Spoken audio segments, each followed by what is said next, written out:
السلام علیکم ورحمۃ اللہ وبرکاتہ۔ قرآن کریم کی جن آیات کو آج ہم پڑھیں گے وہ سورۃ الحشر کی آیات ہیں۔ آیا number 19 basically are main emphasis ہے، اور آیا نمبر 20 انشاءاللہ تعالی اس کو تھوڑا بہت ہم پڑھیں گے۔ تو اللہ عز و جل ارشاد فرماتا ہے، اعوذ باللہ من الشیطان الرجیم، بسم اللہ الرحمن الرحیم، ولا تكونوا كالذين نسوا الله فانساهم أنفسهم أولئك هم الفاسقون لا يستوي أصحاب النار وأصحاب الجنة أصحاب الجنة هم الفائزون۔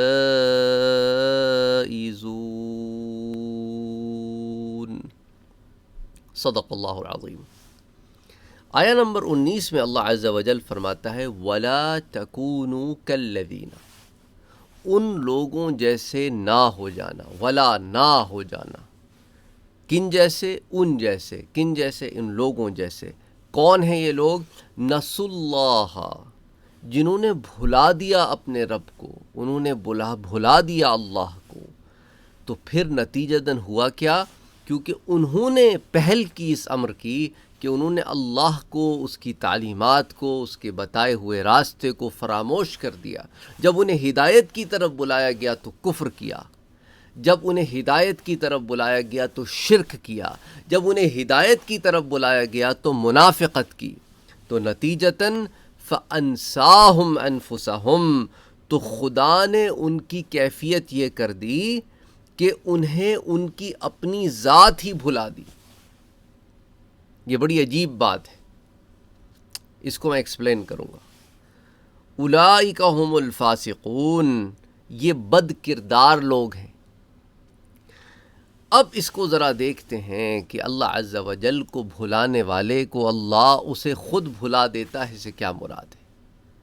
دیکھیں، ایک ہوتا ہے کہ اللہ کی یاد میں اتنا غرق ہو جانا کہ خود کو بھلا بیٹھنا، یہ ایک اور مقام ہے کہ بس تو ہی تو ہے، میں ہوں ہی نہیں۔ اپنی ذات کی نفی، اس کی ذات کا اثبات، اور یہ معنی ہے ہو۔ اور اولیاء اللہ اس ہو میں کھو جاتے ہیں۔ اس کھونے کو اگر آپ نے محسوس کرنا ہے نا، کبھی نماز میں کھو کر دیکھو، پھر پتہ چلے گا کہ یہ کھونا کیا ہوتا ہے، کہ خود کی نفی کر دو، اس کے آگے کھڑے ہو جاؤ خود کو بھول کر۔ ہمیں جو وسوسے آتے ہیں نا، وہ اسی وجہ سے آتے ہیں نماز میں کہ ہم نے ابھی بھی اپنے آپ کو یاد رکھا ہوتا ہے۔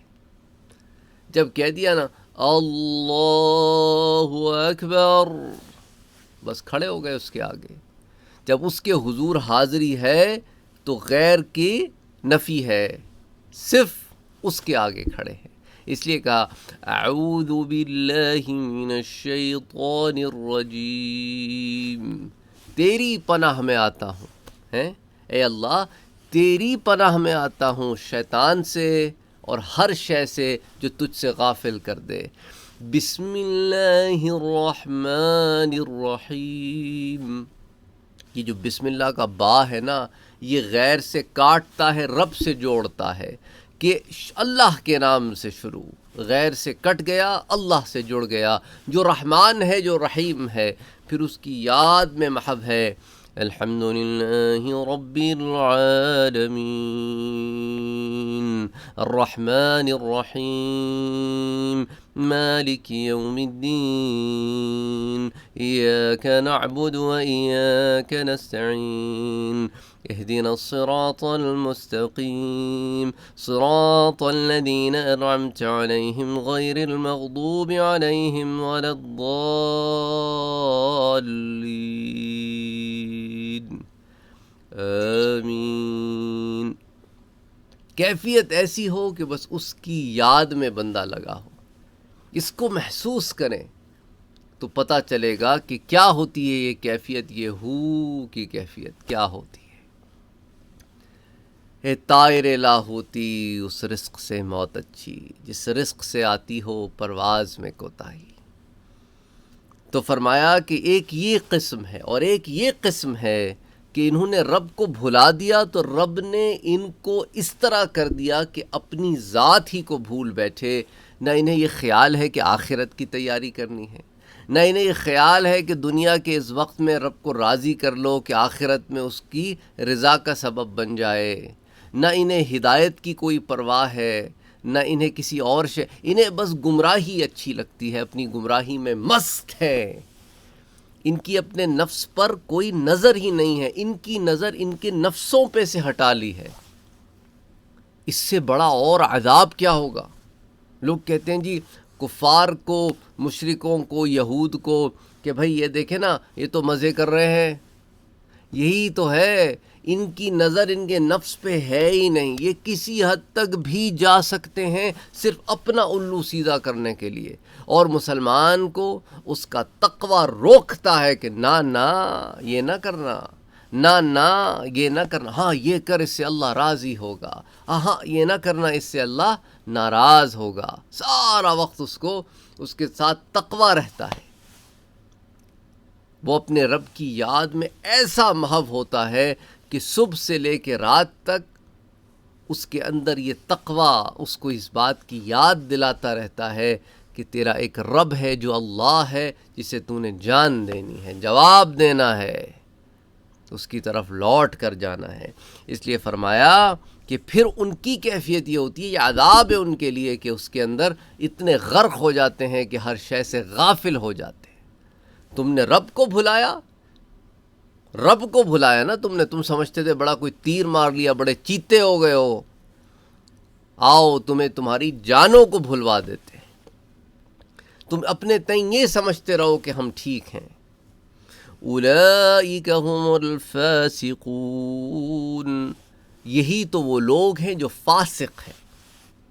اچھا قرآن کریم میں لفظ فاسق کو پہلے بتا دوں، گناہ کبیرہ کا مرتکب ایک ڈیفینیشن آف فاسق، یا گناہ صغیرہ کو بار بار مسلسل کرتے رہنے والا، اس پر اصرار کرنے والا، یہ فاسق ہو گیا۔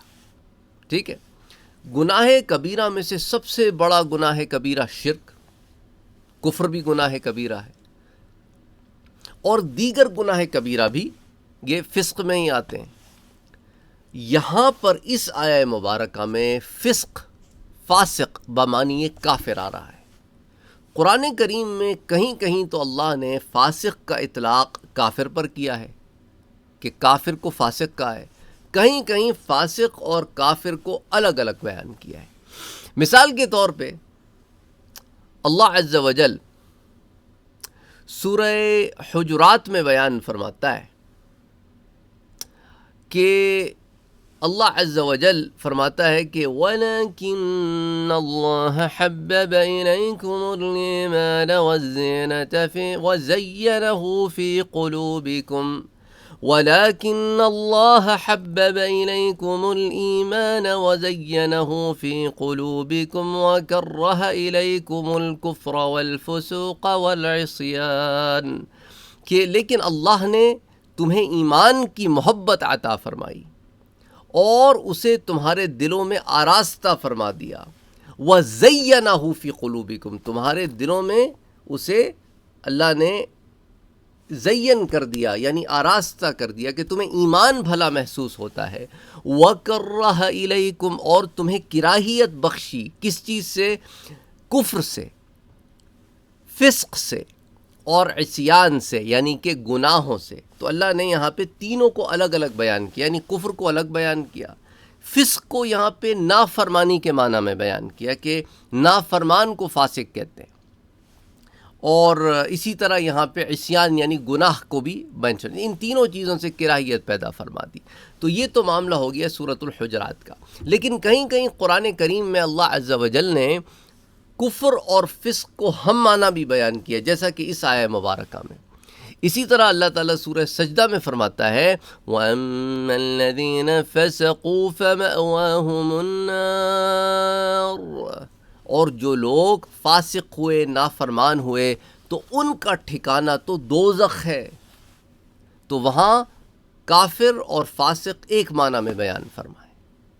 تو اسی لیے آپ جب قرآن کریم کا مطالعہ کریں، اس لیے ضروری ہوتا ہے کہ ہم تشریحات اور تفسیرات بھی ساتھ دیکھتے رہتے ہیں تاکہ پتہ ہو کہ یہاں پر کس معنی میں اللہ تعالیٰ نے اسے بیان فرمایا ہے۔ اچھا، اب آگے اسی آیہ مبارکہ کی جو اگلی آیت ہے نا، اس سے یہ مضمون اور واضح ہو جاتا ہے کہ فاسق سے مراد یہاں پہ جہنمی ہی ہیں، اور وہ جہنمی نہیں جو جہنم میں داخل ہو کے پھر جنت میں داخل ہو جائیں گے، نہیں۔ دیکھیں نا، اللہ تعالیٰ فرماتا ہے لا يستوی اصحاب النار واصحاب الجنہ، وہ لوگ جو جہنم میں جائیں گے یعنی جہنم میں رہیں گے، وہ اور وہ جو جنت میں رہیں گے ایک برابر تو نہیں ہے نا۔ تو اب پتہ چل گیا کہ فاسق پچھلی آیت میں کس کی طرف اشارہ کر رہا تھا، اور اسی کی دلیل اگلی آیت میں یہ آ گئی کہ یہ جو فاسق ہیں بمعنی کافر ہیں، یہ جہنم کی آگ میں جلتے رہیں گے، اور یہ مسلمانوں کی، یہ مومنین جو جنت میں جانے والے لوگ ہیں اور جو جہنم میں جانے والے لوگ ہیں، یہ ایک برابر نہیں ہیں، یاد رکھنا۔ اور پھر اللہ تعالیٰ نے اس کی مزید وضاحت سورہ اسی آیہ نمبر 20 کے آخر میں فرمائی، سورۃ الحشر کی آیہ نمبر 20، اصحاب الجنہ، جو جنتی لوگ ہوں گے، اصحاب الجنہ ہم الفائزون، یہ وہ لوگ ہیں جو تو جیت گئے۔ اللہ اکبر، اللہ کے علم میں یہ تو جیت گئے، یہ تو کامیابی حاصل کرنے والے، کیونکہ اللہ کے علم سے تو کوئی چیز چھپی ہے نہیں نا۔ ہم نے تو ابھی وہ وقت دیکھنا ہے، پر اس کے علم میں تو ہر شے ہے کہ ابھی ہے، اس لیے یہاں پہ فیوچر کا صیغہ استعمال نہیں کیا گیا بلکہ حال کا صیغہ استعمال کیا، مستقبل کا نہیں بلکہ حال کا صیغہ استعمال کیا کہ اصحاب الجنتی ہم الفائزون، ارے اہل بہشت تو کامیابی حاصل کرنے والے ہیں۔ یا اس کو بمانی ہے کہ ہاں بھائی یہ تو کوئی ایک ایسی بات ہے جو سرٹیفائیڈ ہے، اس معنی میں یار یہ تو ہونا ہی ہے، کہتے ہو نا یار یہ تو ہونا ہی ہے، تو اسی معنی میں یہ آیہ مبارکہ۔ تو بہرحال اس آیہ مبارکہ میں آیہ نمبر 19 میں اور آیہ نمبر 20 کو، بلکہ ان آیات میں سورۃ الحشر کی ان معنی میں یہ استعمال ہوا ہے، تو اس لیے واپس جاتے ہیں آیہ نمبر 19 کی طرف کہ پھر وہ لوگ جو اللہ کو بھولتے نہیں ہیں، یہ تو وہ ہے نا جو بھول گئے، جو بھولتے نہیں ہیں، انہیں رب وہ مقام عطا فرماتا ہے کہ وہ اپنی جانوں سے بھی غافل نہیں ہوتے۔ اگر تم اپنی جانوں سے غفلت سے بچنا چاہتے ہو اور چاہتے ہو کہ مدارج السلوک میں ترقی کرو، چاہتے ہو کہ امارہ کو اٹھا کے مطمئنہ تک لے جاؤ اور مطمئنہ پہ استقامت و استقرار اختیار کر سکو، تو پھر اپنے رب کی یاد میں کھو جاؤ۔ بس اس کی یاد میں کھونا کیا ہے کہ زندگی کا ہر عمل اس کو منانے کے لیے ہو، اس کی رضا کے لیے ہو، سوائے اس کی رضا کے کوئی چاہ ہی نہ ہو، اپنی ہر چاہ کو مٹا دے اس کے لیے۔ بس یہی فلسفہ حیات مسلمان ہے، اپنی چاہ کو مٹا دے اس کی چاہ کے لیے۔ اللہ اکبر، اللہ اکبر، لا الہ الا اللہ محمد رسول اللہ۔ اے اللہ ہمیں توفیق عطا فرما کہ ہم ان لوگوں میں شامل ہو سکیں جن سے تو راضی ہے، اور اللہ تو ہم سے راضی ہو جا۔ اے اللہ تو ہمیں بخش دے، ہمارا خاتمہ بالخیر فرما، ہمیں عذاب قبر سے بچا، عذاب جہنم سے بچا۔ اے اللہ ہمیں بغیر حساب جنت میں داخل فرما، یا اللہ ہمیں جنت الفردوس عطا فرما۔ اے اللہ ہمارے ماں باپ کو بخش دے، اے اللہ ہمارے اہل و عیال کو بخش دے، اے اللہ جو گزر گئے ان سب کو معاف فرما دے۔ اے اللہ اے اللہ تو ہمیں بھی بخش دے، ہمیں بھی معاف فرما دے، اے اللہ تو بیماروں کو شفا عطا فرما دے، اے اللہ جن پر غم کے پہاڑ ٹوٹے انہیں صبر جمیل عطا فرما دے، اور اس صبر کا انہیں اجر بھی عطا فرما، اور اجر عظیم عطا فرما یا اللہ۔ اللہم صلی علی سیدنا و حبیبنا و شفیعنا محمد صلی اللہ علیہ وآلہ وسلم۔ السلام علیکم ورحمۃ اللہ وبرکاتہ۔